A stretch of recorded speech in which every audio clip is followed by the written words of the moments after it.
Machines are noticing things that do not necessarily exist. When something seems absent from vision, there is still an underlying presence that tries to explain. So tell me, what do you see? Room 1. In the beginning, I come across with a white pole, while in the back I see a bottle of water. A small tree, a pile of hay and some flowers are laying on the ground. A white bird is sitting over the bottle. In the middle of the room, there is a structure sitting on top of a wooden floor. Is it a wooden bench, a bed or a window? A small toy elephant is sitting on the floor. A white cat is sitting on a windowsill. A pair of scissors is sitting on top of a table. Is there a connection between hell and the death of the body? Perhaps it is for heaven, too. And maybe there is no hell to begin with. While almost everyone will have to face hell, it may not be hell's entrance.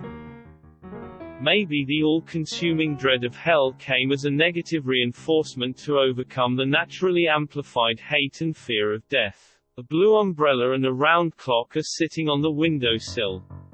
A white toilet is sitting next to the window. A close-up of a person holding a hot dog. Is it a boy with a blue t-shirt or a vase with flowers in it? On the back, I see the view of a snowy mountain from the window. Traces of raw and impetuous passion for life linger. We live without hate, in the light of despair. Anyone can see that we are so close to death.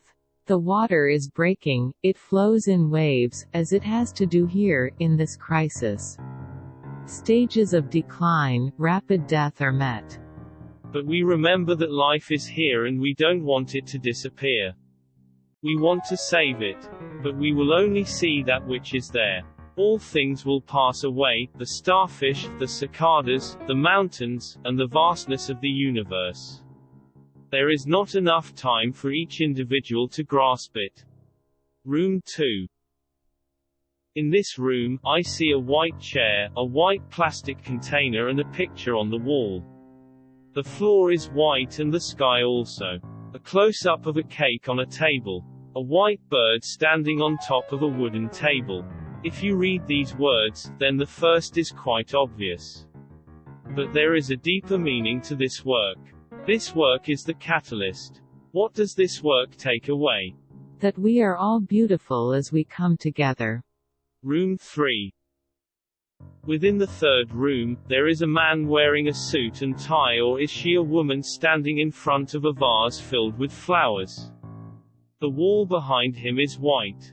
The floor is covered with snow. In the ground, I see a large rock and some white shoes.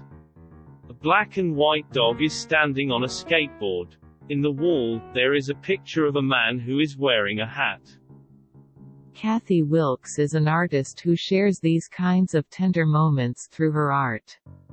Her art brings pain into what we sometimes thought was peace. In her personal experiences, she shares the critical pain of motherhood, and as an artist she gives life to the capacity for pain that is the gift of motherhood. This is quite self-evident, the expressions and memories of children are real. All of us think and have dreams about our babies. Our babies are metaphors for a particular moment in time. Having had my daughter, we can say with confidence that it took no longer than a couple of seconds to know her. Room 4. Stepping into the fourth room, you feel like you are outside. Or it is probably a kitchen with a sink and a refrigerator. It could also be a living room filled with furniture and a fireplace. There is a pole with a blanket on it. Next to it, I see a lamp. Maybe it is a green tower with a bird on it. Or a vase with flowers. I see sunglasses on a shelf, a white building and a flower. The sky is clear. My statement is not a point of view on the situation I'm discussing, because it's undefined, it's something unknown. I'm not implying that we are looking at an unidentifiable figure, I'm saying that it's something unspoken, something blank, something in it, which will remain blank in the future. What I'm suggesting is that it doesn't even exist anymore. It was already there, but people never bothered to take it in, it didn't even have a name. Room 5. Body and monumentality, reduction to make room for ideas. But that which is divine, this which is the object and realization of the highest one, the God, can make one's destiny into a life's adventure, and will thus bring about such spiritualism. Room 6. At the last room, there are some pictures on the wall and a towel.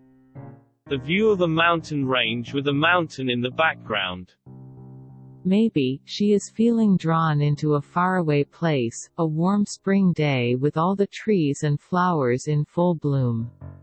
Maybe one of the tallest mountains you have ever seen. Somewhere else entirely.